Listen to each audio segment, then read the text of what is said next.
مختلفو ورزشي د کندوز په سپین زر ورزشي لوبغالي کې د لوبغاړو د غیږو مینوالو د خوښیو شور او ولولې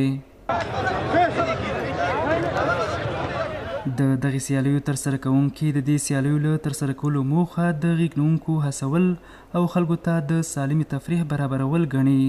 پهلوانی هم به مناسبت عروسی یکی از پهلوانای نامدار ولایت قندوز است.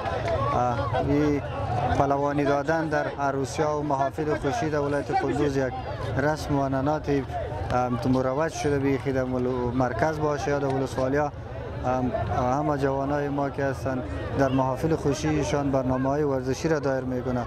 از دیگر جوانای ما خواهش ما می است به جای موسیقی یا به جای اعمال ناروا فعلا بندم است، بهتر است، خوب است که به خاطر رشد و توسعه ورزش جوانا برنامه‌های ورزشی را وجود دایر کنند.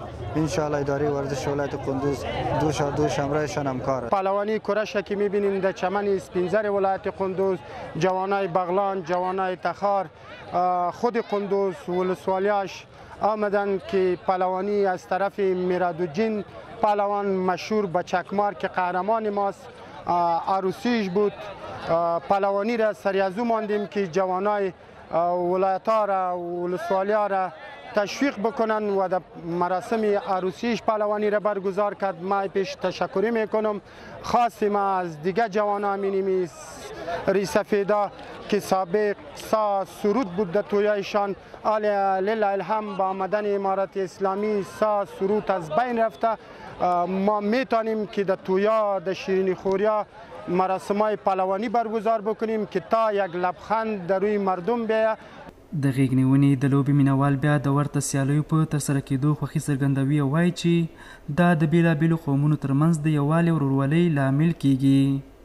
دیگه الحمدلله پهلوانی خوب به درخشش خوب پیش رفته را. دیگه یک تشکری خاص از استاد انورجی میکنیم که همیشه جوانان را تشویق میکنه در رأس ورزش.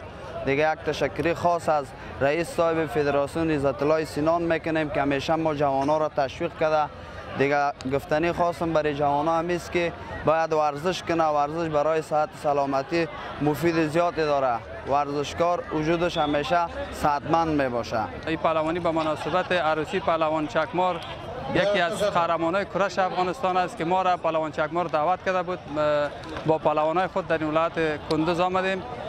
خوبترین پهلوانی امروز اینجا برگزار شده و در این رقابت‌ها ما شرکت کردیم. غیږ نیونه د افغانستان یوه له تاریخي او دودیزو لوبو څخه ګڼل کېږي چې د هېواد په کچه بیا په ځانګړي ډول په شمال او شمال ختیځو ولایتونو کې خورا ګڼ مینوال لري.